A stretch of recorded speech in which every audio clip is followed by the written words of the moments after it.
Alors aujourd'hui, on va discuter d'un moment assez particulier dans la structure musicale des musiques électroniques. C'est le moment où on sait que les basses vont revenir tabasser les tympans, faire trembler le sol et remonter jusqu'à faire vibrer ton tout petit cœur tout mou. C'est un peu ce moment où la musique va libérer alors toute son énergie, la dirigeant vers une seule chose, son apothéose. Ce moment onirique un peu en dehors du temps, entre une montée crescendo et un déchaînement qui va venir sévèrement taper du cul. Ce moment où les corps y frétillent unanimement au rythme de la musique, se livrant au dance floor, créant une véritable symbiose entre les peuples, les ethnies et les petites hirondelles virevoltantes. Ce moment où ton esprit, tes pensées, ton être tout entier est omniboudé pour se focaliser sur une seule chose, la musique que tu vas te prendre dans ta gueule, mon coquin. Ce moment-là qui arrive, ce moment-là que j'explique depuis tout à l'heure, ce moment-là qui se fait pressant, ce moment-là qu'on attend tous, c'est...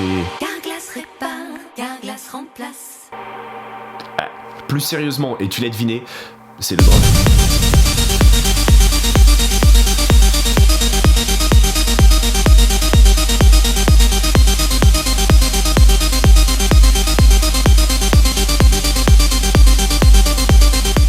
Le drop, il est présent dans tous les styles, le rock, le reggae, la chanson française, le pop, la musique électronique, même la musique classique, ma gueule. Regarde, d'après Wikipédia, un drop est un moment dans une chanson dans lequel un changement de rythme et de ligne de basse se produit et vient généralement à la suite d'un break ou une montée identifiable. On retrouve très clairement ces éléments dans le 4e mouvement de la 9e symphonie de Beethoven. Comme la définition de Wikipédia, on identifie très bien la montée,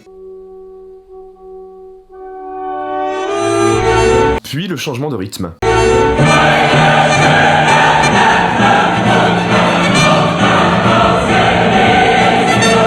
Et ouais, Beethoven y balançait déjà du drop, mon gars, tellement badass. Sauf que le public, il réagissait pas tout à fait de la même manière.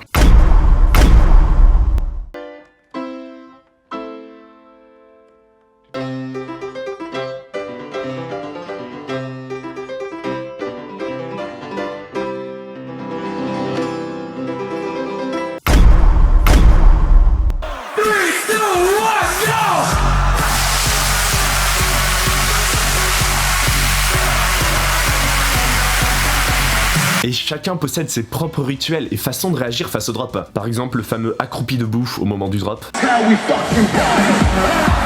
Le allez là. Classique mais efficace pogo. Le petit sifflement qui fait plaisir. Et le mec qui sent balèque mais total. D'ailleurs, drop en anglais, ça veut dire la chute, la baisse. Mais alors pourquoi le drop il définit une chute alors qu'il accompagne justement une hausse d'énergie, l'extase, presque le point culminant? Eh bien pendant toute la construction du morceau, on accumule de la tension. Attention, c'est de la tension, pas de la tension. Cette tension, elle est clairement palpable. T'as qu'à regarder tout autour de toi, juste avant un drop, pour voir tout le monde qui frétille d'impatience. Jusqu'au moment où le drop sonne à la porte. Et boum, tout ce qui était accumulé jusque-là est relâché, libéré, les émotions, la frustration, la pression et plein d'autres trucs qui riment en on. Tout chute. Le drop, il accompagne donc bien une chute, une baisse. Et quand on y réfléchit bien, ça semble cohérent. C'est pas le drop en lui-même qui nous confère autant d'excitation, c'est le moment avant. Pour expliquer ça, on peut utiliser une petite comparaison. Imagine que tu as une envie irrésistible de chocolat. Et les gens qui me connaissent savent à quel point je sais ce que c'est. Toute l'excitation, elle survient avant de manger, dans l'attente de la tablette. On est excité à l'idée du goût, de la saveur. Chocolat. Au moment de la manger, on connaît, on est habitué, on s'y attendait en fait. Et c'est justement ça qui a rendu l'attente si excitante. On savait qu'on allait aimer. Chocolat. Dans un club, dans une soirée, et surtout pour un drop, c'est pareil. Sauf que les gens ils carburent pas qu'au chocolat. Cocaïne. Toute l'excitation est dans l'anticipation du moment ultime. Et y a pas que moi qui le dis d'ailleurs. L'attente d'une joie est presque égale à la joie. Face à cette attente du drop, on a beaucoup d'artistes qui s'amusent à prendre le contre-pied. C'est assez ennuyant et super frustrant à vivre, mais c'est tellement chambé à regarder.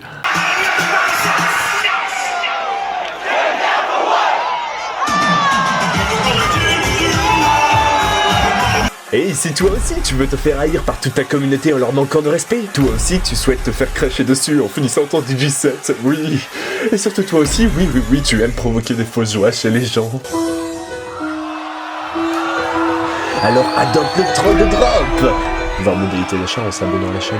Dans la même lignée, et la version troll XXL 3 viandes salade tomate oignon, on a un effet que j'ai découvert récemment. C'est l'effet de Sheffard. Pour faire simple, c'est un effet qui donne l'impression que la musique elle monte tout le temps, sans s'arrêter. en boucle. Un peu l'équivalent de l'escalier de Penrose. Et si, tu sais l'escalier dans Inception qui monte ou qui descend à l'infini? Eh ben en fait, l'effet de Shepard, c'est l'escalier de Penrose, version auditive.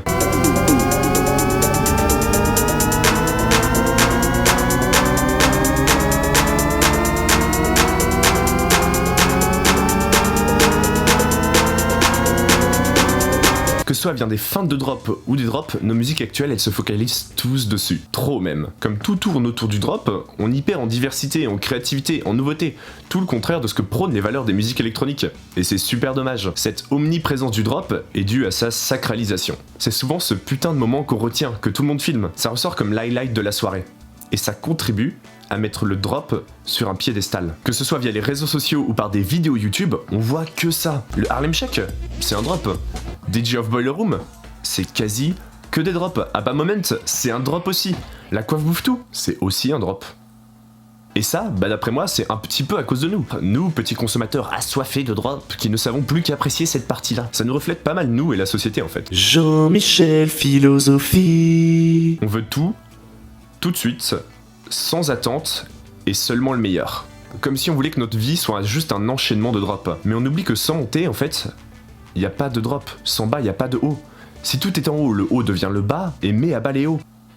Retranscrit un vocabulaire normal, et sur le thème de la vidéo, la construction et la montée, elle est normale et nécessaire pour pouvoir apprécier les hauts qui s'apparentent au drop. Alors ne vous méprenez surtout pas, je suis pas en train de bannir et d'interdire le drop. Je condamne juste son omniprésence et son attente quasi systématique. Je suis tout à fait conscient qu'un morceau il se compose de plusieurs parties qui procurent différents niveaux d'intensité, d'énergie. Ce que je vous encourage à faire, c'est juste prêter attention et apprendre à apprécier toutes ces phases. Et pas que le drop. À consommer le drop d'une façon plus modérée, nous ne saurons que l'apprécier d'autant plus. Traduction, nique le DM. Du coup, merci beaucoup d'avoir regardé cette vidéo jusqu'au bout. Si jamais t'as apprécié, n'hésite pas à t'abonner, comme d'hab, et n'hésite pas à lâcher un petit pouce bleu et mets en commentaire le sujet que t'aimerais voir prochainement. Voilà, gros bisous et à bientôt.